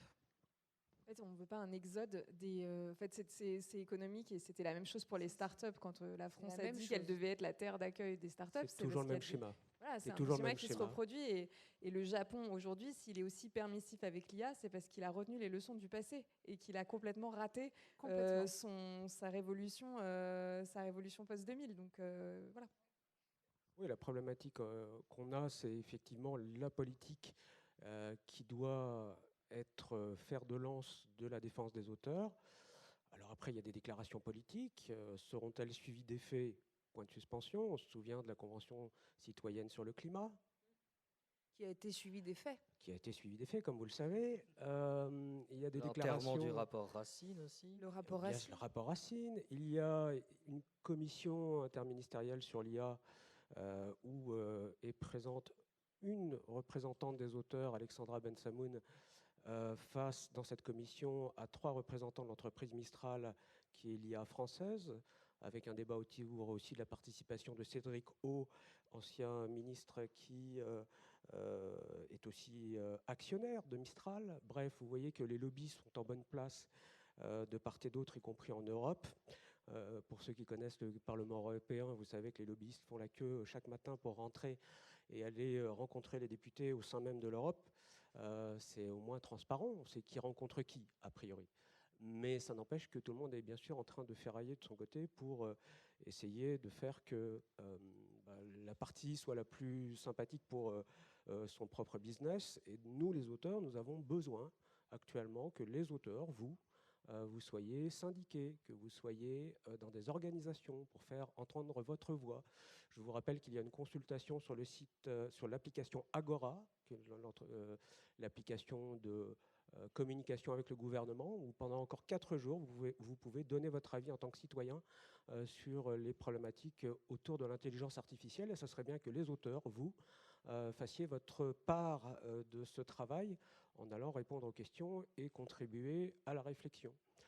Donc on a besoin de tout le monde, et encore plus les auteurs et les organisations d'auteurs en ce moment, parce que vous voyez qu'en face de nous, on a quand même des gros consortiums et des gens qui ont tous les moyens et beaucoup d'argent pour payer des lobbyistes et des gens pour enfoncer le coin du côté effectivement qui est favorable pour eux. Oui, je finirai juste sur d'autant plus important de se syndiquer et puis de participer à ce genre de questionnement que je rebondis sur une dernière actualité avant de passer la parole au public, mais j'ai lu récemment, justement sur le réseau du syndicat dont je fais partie, que la France a créé un comité de réflexion autour de l'intelligence artificielle dans lequel il y a des cadres de différentes sociétés, notamment Meta, Facebook, qui a déclaré par ailleurs sur ses réseaux personnels, cette personne, de toute façon, dans le milieu du livre, les auteurs perçoivent tellement peu d'argent, pourquoi est-ce que, c'est négligeable, quoi, on devrait mettre tous les livres à disponibilité gratuitement au titre du patrimoine de l'humanité, quoi. C'est pour vous donner un peu l'idée des dérives potentielles que peut créer ce genre de pratique. Donc il est effectivement important de monter au créneau, quoi. Je pense qu'on sera une belle conclusion. Je pense que c'est ça. C'est, à mon avis, moi, c'est d'exiger un statut professionnel protecteur. Et je crois qu'il y a une responsabilité des producteurs, des éditeurs, de tous ces co-contractants qui ne doivent pas oublier que leur valeur est liée à la valeur de la propriété intellectuelle et qu'il ne s'agirait pas de scier la branche sur laquelle ils sont assis. C'est quand même important de se dire que là, pour le coup, on devrait être normalement main dans la main. Malheureusement, il n'y a pas assez d'initiatives communes et souvent, il y a beaucoup d'éditeurs là, chez nous qui recourent à l'IA pour générer des illustrations et on le regrette. J'allais dire amèrement, mais je vais finir par un mot positif, vivement. Vous voyez ?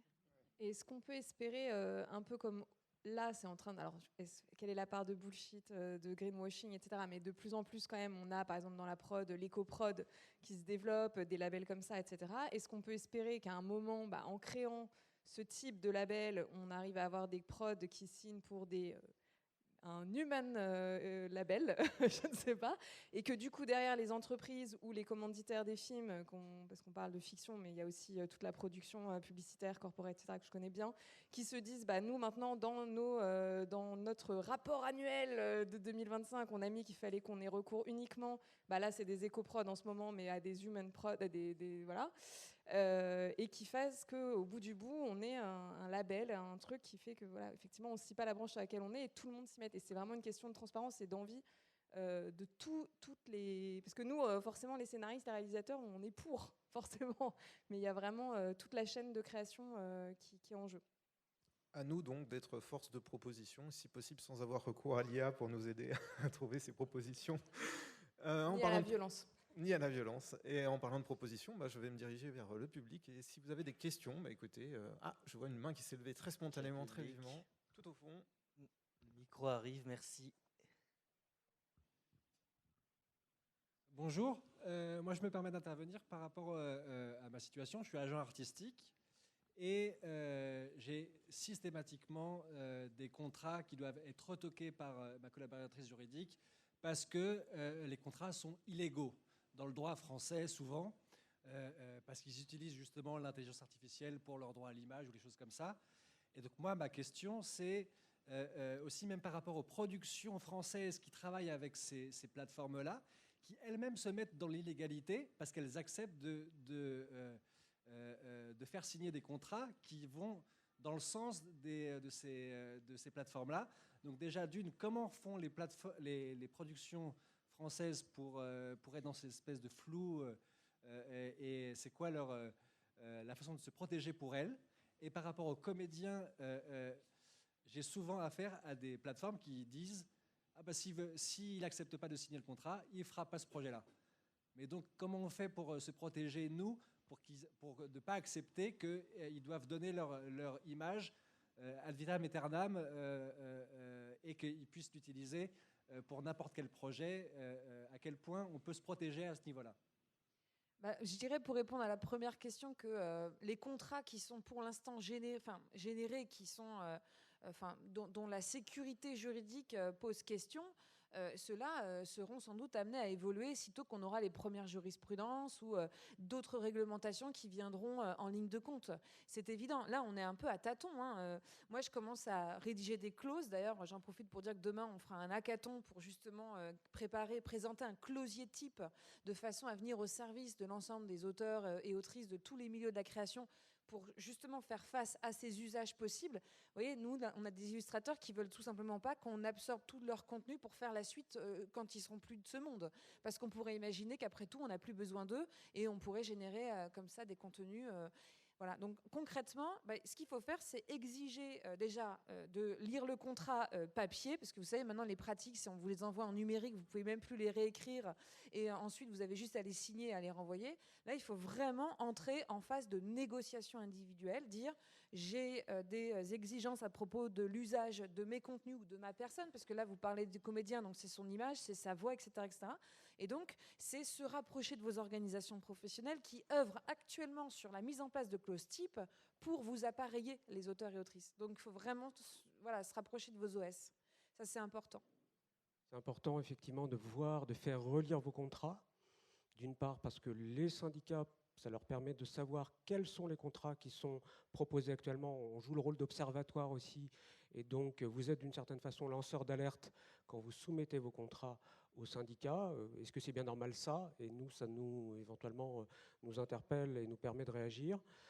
Deuxièmement, c'est aussi très important de, en général, faire voir vos contrats à des professionnels, tout simplement parce que le plus dangereux n'est pas la clause qui existe dedans, ça on peut la voir, c'est la clause qui manque, qui par définition est plus difficile à voir.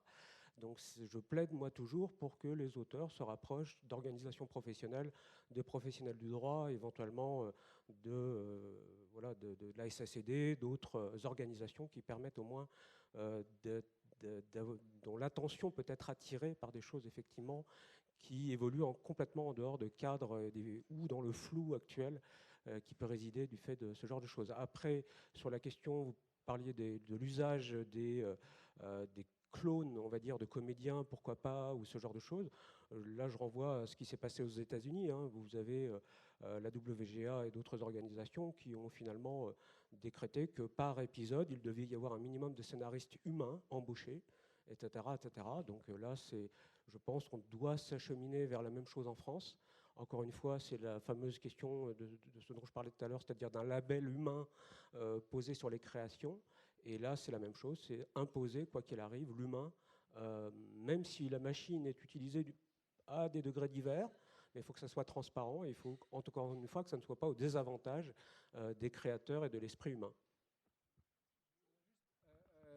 Pardon, merci. Revenir par rapport aux productions, justement. C'est-à-dire que moi, par exemple, ma collaboratrice juridique me dit ça c'est illégal, donc ça il faut enlever la clause. Mais la production française dit non, non, ils nous mettent la pression, donc il faut le signer, machin.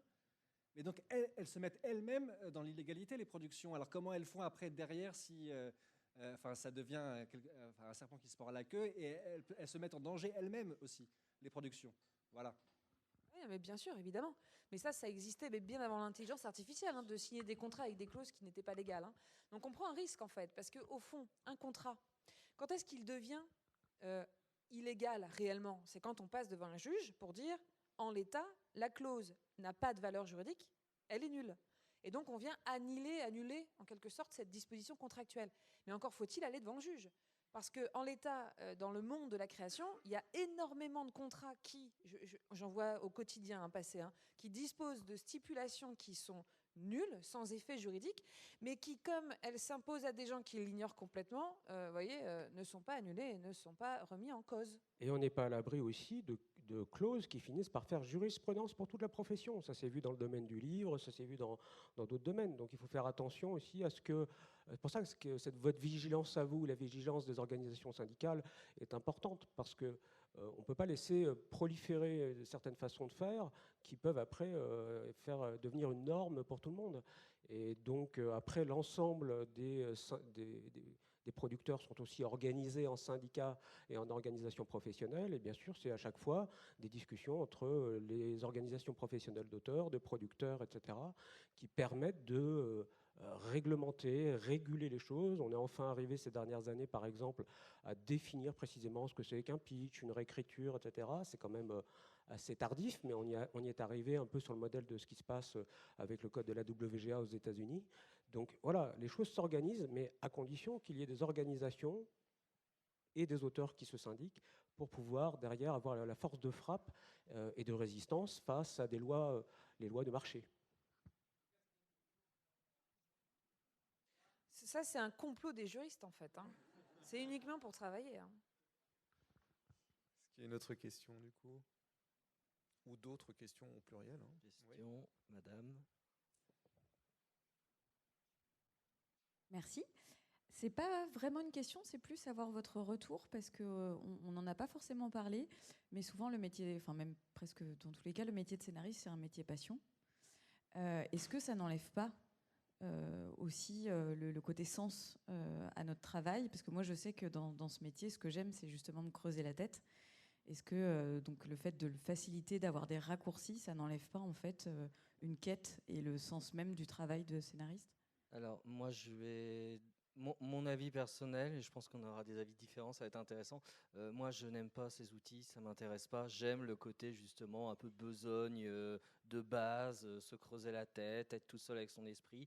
Et j'aime beaucoup travailler à plusieurs et dans l'échange oral. Il y a un peu ça quand tu chattes avec ChatGPT, etc. Mais... Non, mais attends, je crois que j'ai dû avoir l'air d'une pro ChatGPT, Non, mais alors on s'est complètement mal entendu. Peut-être que tu vas me dire des trucs un petit peu moins radicaux que moi, c'est ça que je voulais dire. Mais en tout cas, voilà, moi c'est vrai que moi ça ne m'intéresse absolument pas ces outils-là pour ma pratique personnelle. Voilà, ça c'est ma position et je pense que c'est celle de plusieurs scénaristes. Mais j'espère qu'il y a des contradicteurs ou des gens qui ont d'autres oppositions. Non, moi je vous rejoins. Et je te rejoins. Cependant, je mets un gros guillemet, c'est que moi, ce que j'ai en conscience, même si je suis le premier à me dire j'adore me creuser la tête, il faut que ça reste humain, etc. C'est la question de la compétitivité et de l'opportunisme qui me fait peur, moi. On fait un métier qui fait beaucoup fantasmer, en fait. Il y a déjà un peu ce fantasme de tout le monde peut être auteur, tout le monde peut écrire. Du jour au lendemain, c'est bon, un scénario, c'est pas compliqué, c'est pas un métier, etc.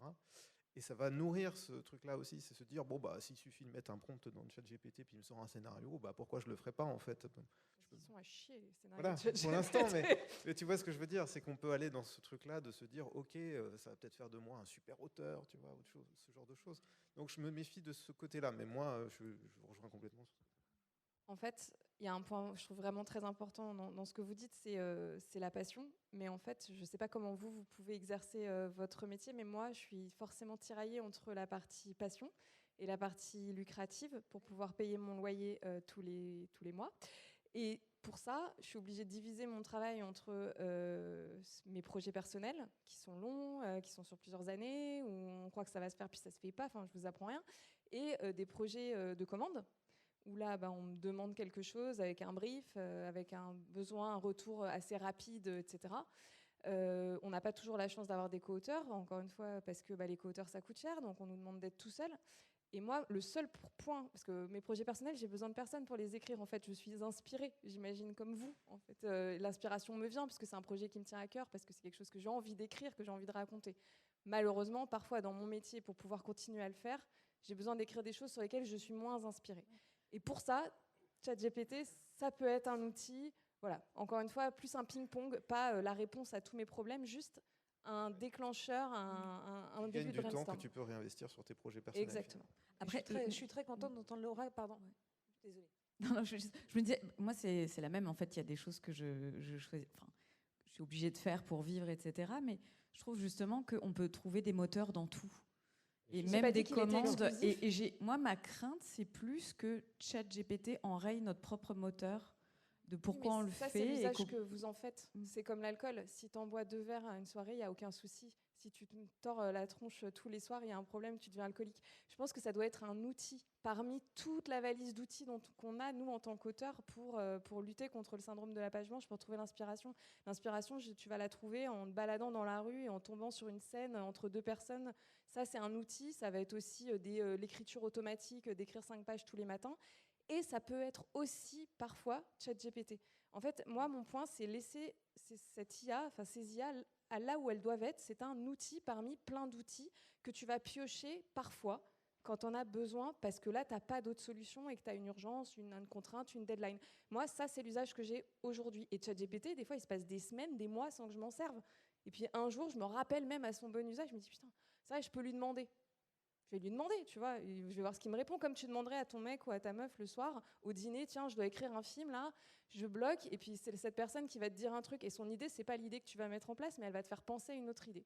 Donc moi, c'est juste ça, pour moi, c'est un outil dans ma boîte à outils. C'est ça, moi, les formations sur justement la créativité et comment bien démarrer un projet, je présente une dizaine de techniques pour justement arriver à développer les projets, les réfléchir et générer de la créativité. J'ai intégré un 11e qui est ChatGPT, mais ce n'est qu'un outil parmi d'autres qui peuvent être simplement des exercices de créativité, des outils qu'on peut utiliser par ailleurs. Je parle de mind map, de systèmes de questions, etc. Voilà, c'est simplement un outil parmi d'autres. Évidemment, après, on a des auteurs qui seront plus paresseux que d'autres. On a des auteurs qui sont, encore une fois, dans ma géographie, plus à l'est, c'est-à-dire des auteurs qui écrivent vraiment des films d'auteur, des films très personnels, et des auteurs plus à l'ouest, du côté du grand spectacle et des films un peu plus automatiques, et des sequels, des préquels, des reboots, etc., et des grandes licences ou des grandes comédies populaires. Et peut-être que là, on aura un peu plus d'intelligence artificielle. Du moment qu'il y a une transparence, moi je plaide beaucoup pour la transparence, encore une fois, dans ce que nous on fait, dans ce que les producteurs achètent et vis-à-vis du public. Voilà. Après, le plaisir pur de créer, on est d'accord que voilà, il appartient à chaque auteur je pense, qui aime faire son métier. Et c'est là où, pour moi, l'intelligence artificielle n'est, entre guillemets, pas un problème, dans la mesure, elle l'est sur le plan juridique, parce qu'évidemment, on s'oppose la question de, encore une fois, l'œuvre de l'esprit au sens de la Convention et du droit de la propriété intellectuelle, mais elle n'est pas un problème en général, dans la mesure où ça aidera presque à faire le tri entre les mauvais auteurs et les bons. Voilà. Et qu'il n'y a rien de déshonorant pour un auteur, s'il sait utiliser intelligemment l'intelligence artificielle comme un outil, de l'utiliser comme il aurait un assistant, un stagiaire ou quelqu'un qui serait un co-auteur et qui serait un peu un ping-pong et ferait un peu le ping-pong. Ok, c'est pas un problème. Mais c'est pas ça de toute manière qui fait l'œuvre de l'esprit. Encore une fois, jusqu'à présent, et encore à mon avis pour un petit moment, la machine n'a pas de point de vue. D'accord? Et ce qui fait l'œuvre en général, c'est le fait qu'il y ait un auteur et un point de vue. Donc, que vous sachiez raconter une histoire, ok, l'intelligence artificielle est capable en partie de le faire aussi. Par contre, que vous décidiez réellement d'un point de vue singulier, original, ça c'est votre propre création et la machine ne l'a pas. Et jusqu'à preuve du contraire, elle aura vraisemblablement celle que son créateur aura donnée comme moralité. Mais évidemment, tout ça est soumis à la bonne volonté du créateur et aux bornes et aux interdictions et aux tabous qu'il met à la machine. Donc c'est là où on a notre liberté en vérité. Donc c'est intéressant, je pense, l'intelligence artificielle parce qu'elle nous aide justement, elle nous oblige à nous interroger sur notre part de liberté, de créativité, d'originalité que la machine, elle, n'est pas capable d'apporter. Et elle en fait la démonstration chaque fois que vous l'utilisez. Donc pour moi, il n'y a pas de problème. Merci. C'est plus la corrélation économie du contrat et recours à l'IA, à mon sens, qui va être pertinente à l'avenir, parce que on le sait, le travail de création en tant que tel n'est pas rémunéré, n'est pas encadré. Et moi, j'ai des illustrateurs qui commencent déjà à me dire, si le contrat d'édition ne paye pas, il n'est pas question que je m'emmerde à faire des illustrations qui ne soient pas rémunérées au temps que je vais vraiment y passer. Et c'est vrai qu'il me semble que du côté des scénaristes, il y a souvent des modifications substantielles qu'on vous demande de faire, et encore, et encore, et encore avant d'être payé entièrement. Là, on se dit, après tout, pourquoi je m'emmerderais à travailler plus parce que je ne vais pas gagner plus, quoi. En tout cas, ce qui est certain, c'est que quand ça fonctionnera assez bien pour pouvoir proposer un synopsis d'épisodes de Meurtra ou de je ne sais quelle série animation jeunesse pour bluffer les prods et les diffuseurs, c'est sûr que tous les scénaristes vont se jeter dessus, peut-être moi le premier, comme vous disiez, par opportunisme pécunier, parce qu'il faut vivre aussi, tout simplement. Je veux dire que le producteur va se jeter dessus pour se C'est débarrasser de exactement toi. ça le surtout. problème. Eh Ça, ben, c'est ça le reviendra au problème, même, ça, parce en que de toute revanche. façon, il m'aura tège en cours d'écriture pour mettre un de ses copains qui est là depuis 10 ans. Donc, Ça ne changera rien, tu ne seras pas payé quand même. voilà, désolé pour le cynisme. Une autre question peut-être? Ou d'autres? Oui, devant. Monsieur. Oui, bonjour. Moi, j'avais une question, savoir si, j'ai entendu que vous parliez de formation. Moi, j'ai utilisé un peu de ChatGPT, je trouve ça en effet assez minable pour le moment, enfin, les réponses qu'il nous fait. Mais malgré tout, il y a des fois, souvent c'est ce qui est intéressant en effet, ce que tu disais Laura, c'est dans les bugs, il y a des choses intéressantes. Moi, je voulais savoir s'il y avait des formations, des livres, des recueils, des chaînes YouTube qui nous permettent d'avoir des réponses de ChatGPT plus pertinentes. Justement, ça va être l'objet d'un stage en 2024 avec normalement Paris Cours de Vent. Et donc on essaye de mettre ça en place. On a prévu, je crois, 2 fois 2 jours sur l'usage de ChatGPT pour justement avoir les process, les prompts, comment générer, comment travailler justement sur la créativité, le développement de projets au démarrage, voir quelles sont les limites aussi, bien sûr, de l'intelligence artificielle. Voilà, donc ça commence à émerger aussi parce que il y a des besoins et que de mon point de vue, encore une fois, on est tous soumis à Darwin et qu'on a besoin de comprendre, de se former, au moins de comprendre, les limites, voir si effectivement ça peut être utile dans nos pratiques pour gagner en efficacité et encore une fois de s'interroger soi-même sur la part de ce qui fait de nous des auteurs. Donc c'est important effectivement d'aller y voir de plus près, en tout cas de s'y intéresser. Voilà. Moi, je voulais ajouter, ça nous arrive en tant que scénariste des fois de candidater à une aide à l'écriture, une bourse, en se disant on va essayer de faire un truc un peu passe-partout, un peu dans tendance, machin, etc. Je pense que tous les scénaristes ont au moins essayé une fois. Ça marche pas. Enfin, c'est-à-dire que dans le ressenti de la lecture, on sent bien quand même quand il y a de l'âme, quand il y a de la passion, et on sent aussi ce qui manque à l'intelligence artificielle, à mon avis, une sociologie des auteurs. Et voilà, et à mon avis, le cœur, il est là aussi, quoi. C'est pour ça que même si j'avais un chat GPT super efficace pour faire ma note d'intention, en fait, moi, j'ai besoin de l'écrire moi-même pour aussi processer mon processus créatif en tant que réalisateur pour pouvoir défendre mon projet oralement quand je vais croiser des prods. Ça, l'intelligence artificielle va pas me le faire à ma place, quoi. Tu mets en place ta réflexion en écrivant. Enfin, c'est en écrivant que tu formalises ta pensée. Donc oui. Exactement. On rappelle surtout que la note d'intention, c'est vous. D'accord? C'est-à-dire qu'un producteur n'achète pas simplement un scénario, il est censé acheter le scénariste qui va avec et avec lequel il va travailler en développement. Donc, puisque la note d'intention, c'est vous, elle doit être écrite à la première personne, ça doit être de je, et c'est une manière de connaître, de comprendre votre démarche, de savoir quelles valeurs vous défendez, de savoir pourquoi vous avez écrit ça, pourquoi ça vous tient à cœur, pourquoi vous serez encore là, la 10e version, pour travailler avec le producteur, à tel point ça vous tient au corps ce projet-là. Donc ça, la machine n'a pas d'avis sur la question, elle n'a pas votre motivation, et elle n'est pas vous. Donc elle peut vous aider éventuellement à travailler, à développer des éléments de langage autour des thèmes que vous développez. Elle peut vous aider à analyser à partir du synopsis ou des personnages les problèmes moraux et de définir éventuellement des éléments de langage pour construire, nourrir la note d'intention, mais elle ne sera jamais vous.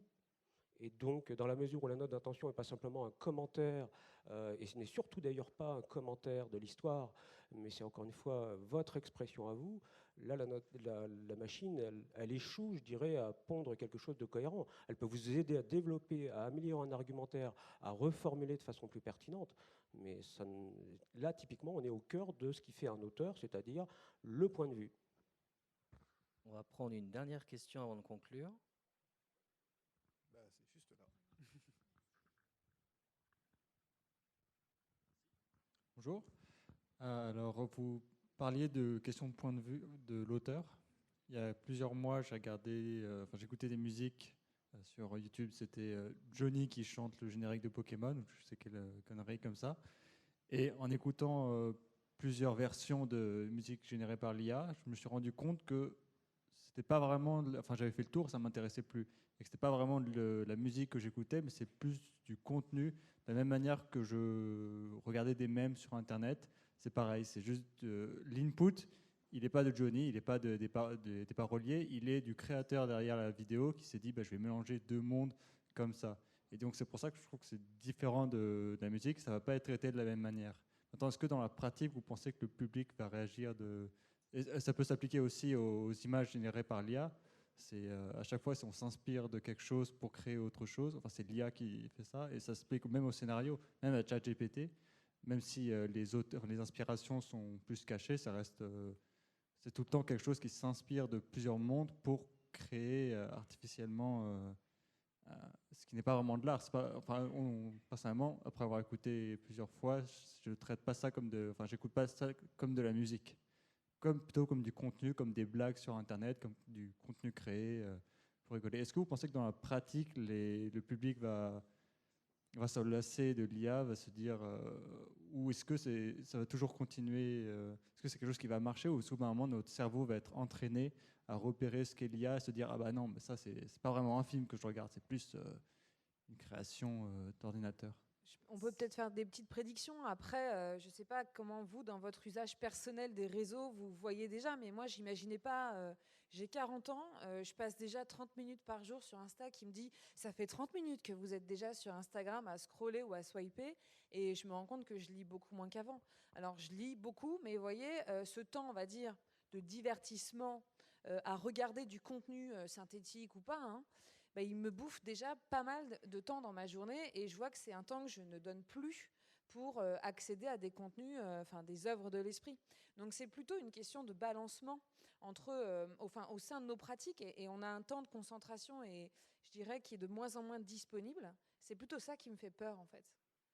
Ouais, moi, je vais citer Robert Zemeckis qui disait en 1994 aujourd'hui, le spectateur ne peut plus regarder une image sans avoir conscience que c'est faux. Et j'ai l'impression que c'est un peu la même question. C'est-à-dire que de toute façon, la vidéo en question, je ne l'ai pas vue, mais j'en ai entendu parler parce que je vois des gens commenter. En fait, on a un regard de spectateur qui est aussi un regard de curieux des coulisses. Et en fait, on va toujours essayer de savoir ce qui se passe un peu derrière les images et les musiques. Et en fait, ça va toujours être peut-être là que les choses vont se révéler, et c'est peut-être là que ça se joue. Ouais, moi, ce que j'allais dire, c'est qu'indéniablement, il va y avoir une curiosité qui va nous amener vers ça, de découvrir parce que c'est nouveau, parce qu'on a envie de savoir, parce que qu'est-ce que toutes les possibilités sont infinies, etc. Après, il y a une lassitude qui suit toujours. Le problème là, c'est quand est-ce qu'on va être incapable de discerner si c'est fait par l'IA ou pas. Et à ce moment-là, il n'y aura plus de frontières en fait. C'est-à-dire qu'on regardera le contenu comme du contenu et on ne se posera même plus la question. C'est ça le danger en fait. Et c'est ce qu'on voit dans les films. Il y a de plus en plus de jeux avec le fait de de-aging les acteurs. Le dernier Indiana Jones, où on a toute une séquence avec un Harrison Ford rajeuni numériquement, personne n'est dupe, parce qu'on sait qui est l'acteur, on le connaît. DiCaprio, dans le dernier Tarantino, qui apparaît dans La Grande Évasion à la place de Steve McQueen, c'est un clin d'œil avec le spectateur qui a tout à fait conscience de ce qu'il est en train de regarder, aussi convaincant soit l'image en elle-même. Oui, il se pose la question encore une fois du vrai et du faux. Ça, c'est sûr que les technologies avançant, ça sera d'autant plus difficile dans certains domaines de faire la part, de déceler les choses simplement. Moi, je renvoie au bouquin de Bruno Patino qui s'appelle Submersion, qui parle justement de submersion de contenu cette déferlante auquel on est maintenant habitué depuis 20 ans que les plateformes ne cessent de se développer. Évidemment, devant l'océan de contenu, de séries, etc., je pense que nous sommes nous-mêmes parfois lassés de voir les mêmes histoires, de voir des choses qui sont très photocopiées, sans qu'il y ait besoin d'intelligence artificielle, on vit quand même à l'ère des sequels, préquels, reboot de séries, etc. Marvel. Donc ça pose encore une fois la question de savoir de l'originalité, mais aussi du courage et de la force des producteurs, des donneurs d'ordre de vouloir accepter d'avoir aussi des œuvres qui dénotent, qui soient originales, qui soient effectivement à contre-courant de, entre guillemets, ce qui marche. On est très fort, surtout en France, pour refaire ce qui a déjà été fait et pour copier.